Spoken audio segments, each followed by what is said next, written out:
muggy, thunderstormy hello to everyone from Florida here. This is Sibel. I want to talk about this commonly recurring irrationality from the neoliberal side, the far left, that fits within the context of what we are seeing with COVID-19, also with an angle that I would say is geopolitical, because I will put it within this context of what's happening and what has been happening in Turkey. So bear with me. I'll start putting the ingredients together, talk about it, and then you will see that at the end we're going to be coming back to the same spot that we are emphasizing here, and that is common sense versus insanity, common sense versus irrationality. Now, about 2 months ago, actually over 2 months ago, with this 24/7 lockdown curfew in Turkey, and we were under that, everyone, whether you're in the smallest city, town, or the big mega cities like Istanbul, I kept bringing it up to the people there. I tried my best. And as I have mentioned it here, I did not get one person agreeing or actually objecting to these extreme measures, considering also Turkey's recent economic climate, which was in this really dire situation months before this shenanigan, and it was verging bankruptcy, defaulting. Okay, now I know there's going to be a lot of shouting saying, no, we are doing great, but just go look at data. Okay, don't take my word for it, just take a look at data from the debt there, external, internal, to a lot of things, including unemployment, etc. But going back to my topic, not one person there. I mean, think about it. Here in the United States, we have millions and millions and millions of people, rational people, who have been voicing their disagreement, their opposition when it comes to this whole insane COVID measures. And thanks to these people, thanks to this irate minority, the rational, common sense people, we haven't gotten in that despotic police state situation of 24/7 under military and police lockdown for all. Okay? Now, talking about economy, talking about unemployment rate, talking about the situation there, one of the things I brought up there consistently was, hey, you're all agreeing with these lockdowns, you're actually begging for more, very similar to the United Kingdom. Are you thinking about what you're going to be doing economically? I mean, your country's income vastly is dependent on tourism. There won't be any foreign tourism this year. And especially the little town where I live, that's what people did. Everybody was in some sort of a tourism-related, foreign tourism-related business, whether it's the hotel or vacation rental business, car rental business, restaurants, cafes, various adventure tours. What are you going to do? Unanimously, everyone was like, oh, no, we don't want to die. We don't want to die. We do not want to die. This is going to kill us all. We need to remain locked down for as long as possible. 2 months is not going to be enough. We should be locked down for 5-6 months. The last thing I said there publicly, and it's on my Twitter, it's on the record. You can go and check it out. I said, just wait. My prediction is within maximum two months, you're going to be seeing this same crowd, which is basically everyone there, pouring, being out in the streets protesting, yelling, saying, we are starving, our children, our families, starving here. What did you do to us? Now you need to take care of us. We know the country is almost bankrupt. We know there is no money, but we are dying from starvation here. Give us money, okay? Give us money because there is no money to come from anywhere else. Not from tourism, not from commerce. There is no reserves there. There is no saving. It has become very much so like the rest of the Western society. People live on debt, the credit card debts, the mortgages, okay? I said, they're gonna be screaming and they're gonna be saying all this stuff and asking their government to feed them and say, we are starving. In fact, we're gonna see some who are gonna say, oh man, I wish I would have been sick for 3, 4, 5 days with this extreme flu, hard flu, rather than seeing my family, my children, and myself starving. We're going to see that, I said, and we are going to see that. We are going to see that. Now, just in the past 24 hours, there was this Harvard, you know, gobbledygookers, I refer to them as gobbledygookers, Harvard study published by 2 very well-known professors. Let me get their names, okay? 2 gobbledygookers here. And they are famous because they wrote the most supposedly amazing neoliberal report on the 2008 financial crisis, okay? Harvard University, and here is the name, yes. One here is Carmen Reinhardt and Kenneth Rogoff. Well, they wrote this whole financial forecast and analysis saying that, of course, the whole world is going to get really economically hit. We are looking at defaults and starvations and hunger and you know the rest, all the stuff that, yes, we're going to be seeing. Of course, look what they did. You know, the virus didn't do it. What they did, what these governments did, that's what has been doing it, okay?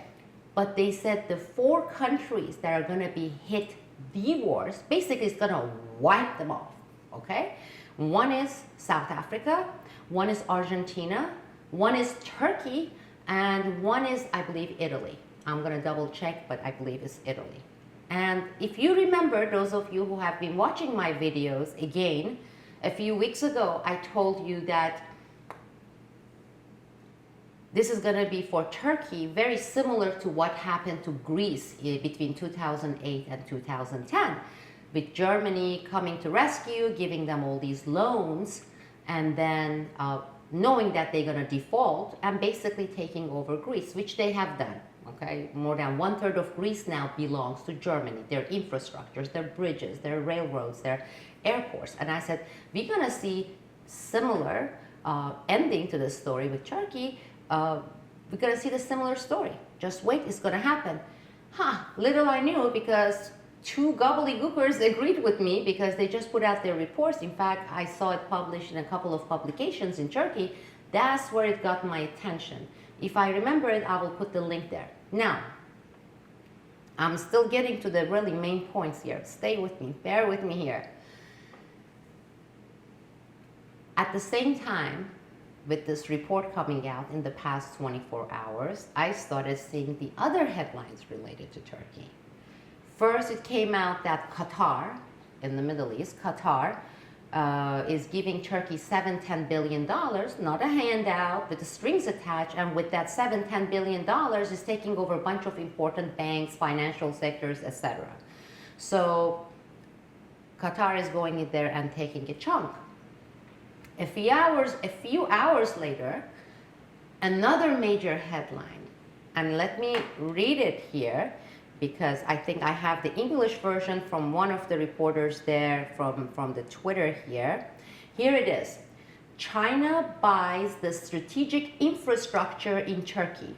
A Chinese consortium bought the Yavuz Sultan Selim Bridge over the Bosphorus. Bosphorus has 3 bridges. These are, if they say the most strategically important bridges in the world, Turkey's Bosphorus bridges will be among the top 2 or 3, okay? Also, Chinese are having this, they're going to have Huawei construct 5G network in Turkey. And also lots of loan with very, very heavy strings, big time strings attached from China to Turkey. Again, another prediction I made, and it came true very quickly.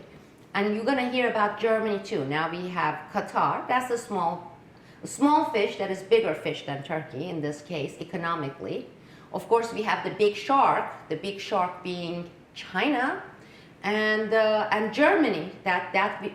And I'm going to come and I'm going to have a video and I'm going to say, here it is. Then I'm going to put the link to my video and I say, here it is. I forecasted all this stuff, okay? Here they are. Now we are getting closer to my thesis, to my main point. Look, I told this over there, and I'm going to say it here because it's not only for Turkey. It's valid everywhere, anywhere in the world, including here in the United States of America, okay? There is this thing, it's almost like a rule of rule of the humanity. You can't have it both ways, okay? We have to make choices in life. When I was going through my gobbledygook master's degree, I had to take 8, 10 really advanced econ courses, and we were thought about the opportunity costs of things. Let's say, I'm going to simplify it. It doesn't have to be gobbledygook, right? Let's say you have $100, okay? That's your entire budget.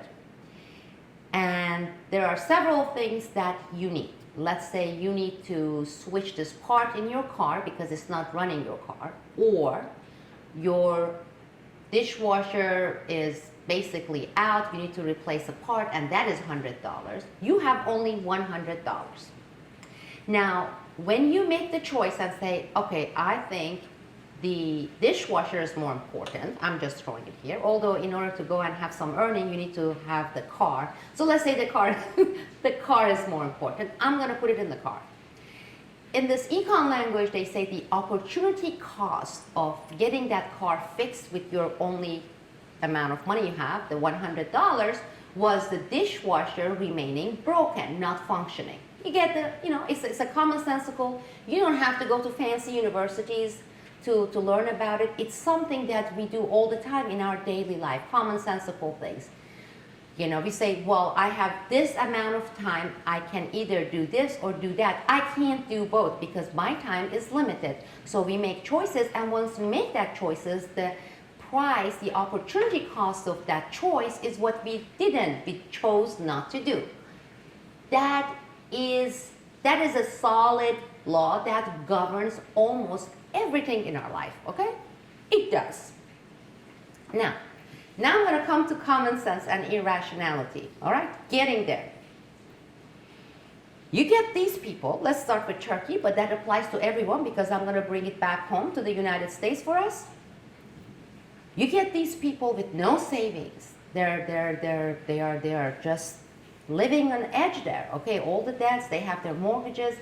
Their economy was really in poor shape before this. Their attitude, what they wanted was having it both ways, saying, we want to remain locked down for months and months. In fact, if you were even to remove this military checkpoints and the monitoring, we don't want to go out, okay? We are not going to because we believe, we the people in Turkey believe, this darn virus with a 0.001 threat of death is far more important than our money and our bread and our water and our rent and our children. It's more important. That 0.01% chance of mortality. That's the choice they made. But simultaneously, this same crowd, this same people will be there at the forefront. Watch, I'm going to show it here. We're going to watch the footage. They're going to be out there in Taksim Square. They're going to be out there in whatever square in Izmir, and they're going to be saying, Look what happened to us. We are starving. Our kids are dying from starvation. We don't care how you're going to do it. Give us money. Otherwise, we're going to die. You can't have it both ways, guys. You made a choice. Even when you were being warned, you said, that's okay. I know 98.4% of Brits in the UK, they're saying, don't ease up. Heck with the economy. We want to get locked down. Look, their economy is going through hardship, but it's not going to be in this dire situation as Turkey. And I'm going to put it a little bit more crudely. You can't say, I'm going to sit on my ass for 3 months, okay? And the government can send me some crumbs, whatever, $500, $200, $1,000, knowing that all this is being destroyed. And then I'm going to go and say, now I want to live. I want to be able to pay my mortgage. Somebody give me money. This is not acceptable. We are still in the midst of this. I hope this will wake up some of those people who are not letting logic enter this equation for them. Okay? It's not complicated. It is not complicated. I give you a quick example. As we were getting ready to leave Turkey, all right?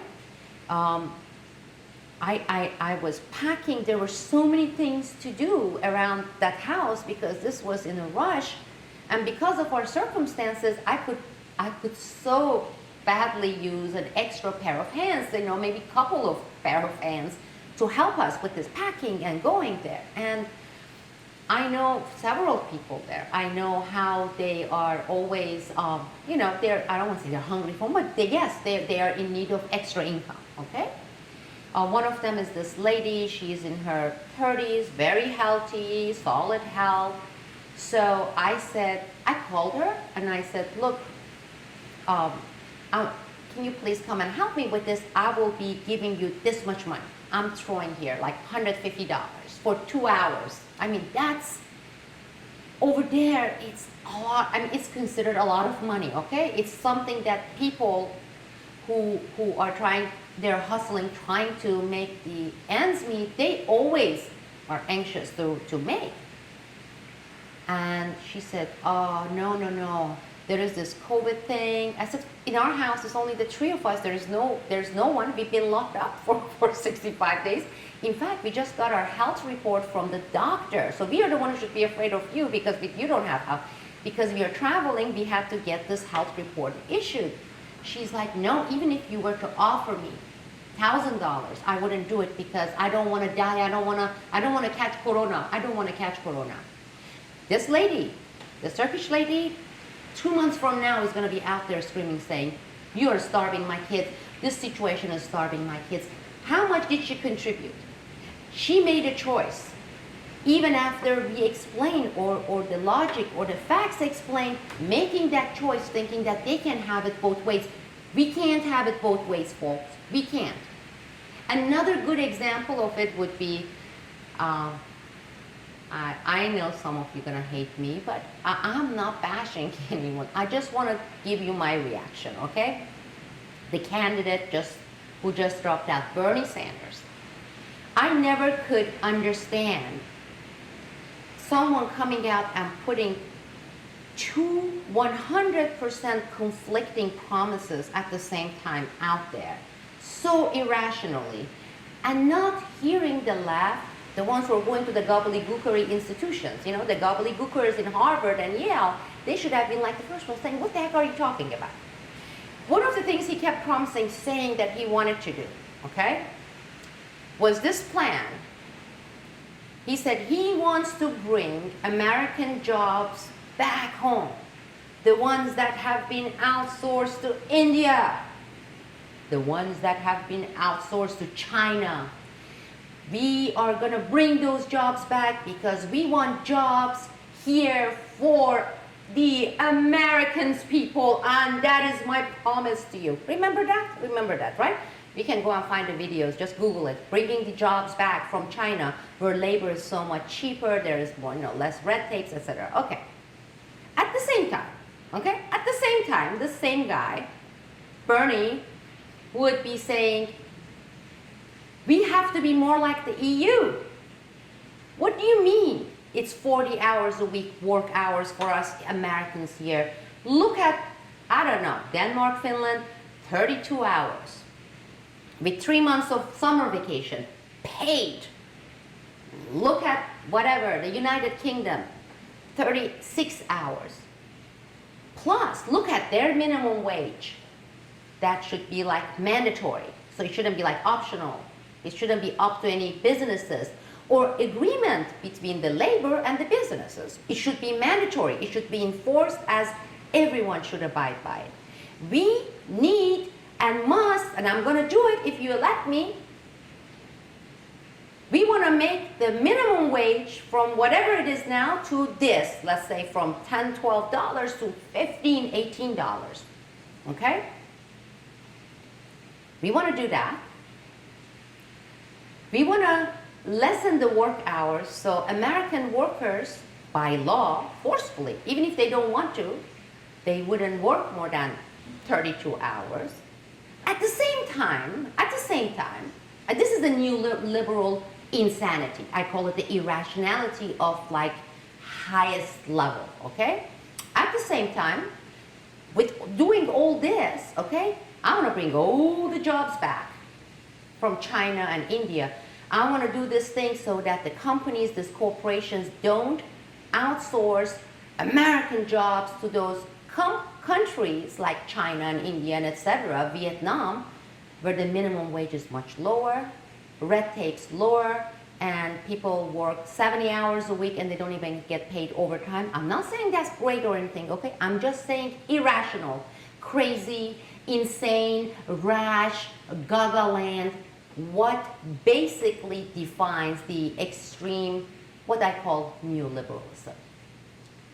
We can't have things both ways. I can't understand these candidates that the left puts out and they come out there with a straight face throwing these notions out there that even someone with like simple reading, writing skills to read the article and think would say, this is crazy. Dude, this is crazy. Same thing with COVID-19. Same thing with this insanity we are seeing, okay? We know right now that the far left has been the most pro-lockdown. The longer the better. We want to stay locked down. Even if we have 0.00001% chance, we still want to remain locked down. Watch. 2 months, 3 months, 4 months from now. Watch, see how they would be the ones screaming loud saying, we need more government handout. Where is it going to come?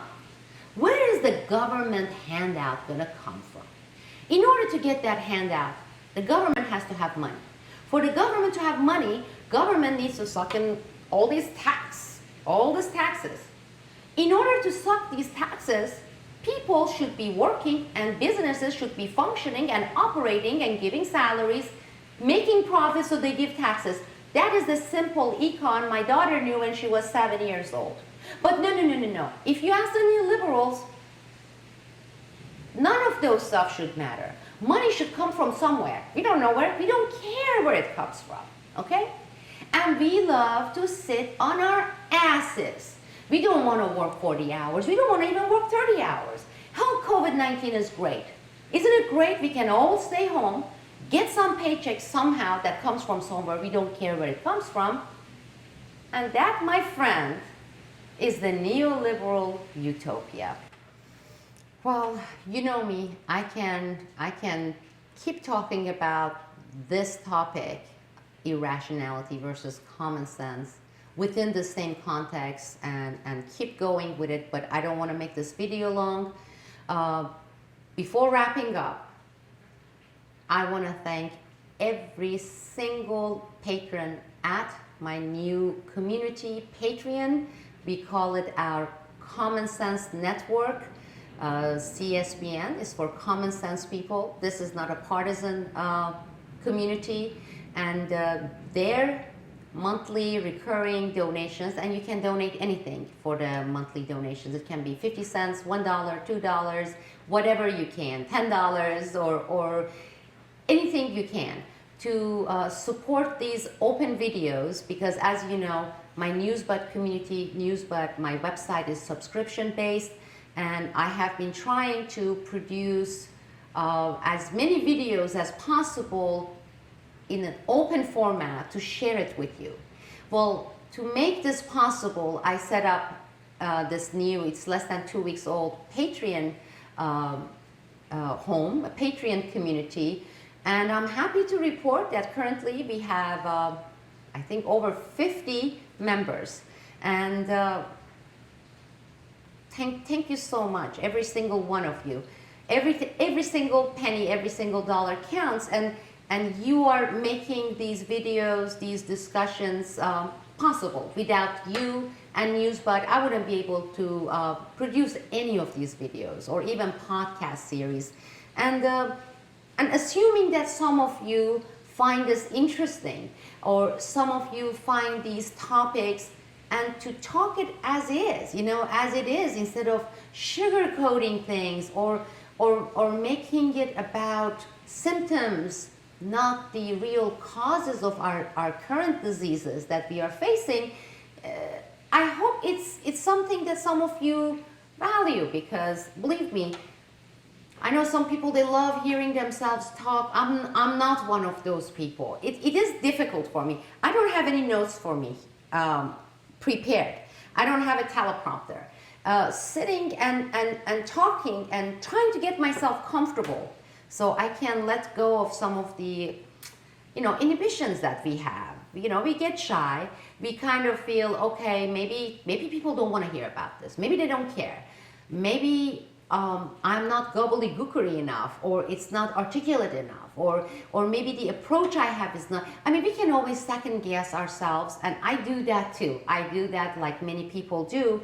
But those of you who are telling me that you value this, you want this to continue, and by joining Patreon, you're making it possible. Well, that tells me a lot. And I know right now I can say I have 51 new community members who are saying, we are here, we care, we want to engage in this discussion, we want these discussions to be out. That was the major thunderstorm we are having here. Anyhow, stay tuned for my next video. It's coming up shortly, and I'll talk to you and discuss on common sense and issues related to common sense soon. This is Sibel.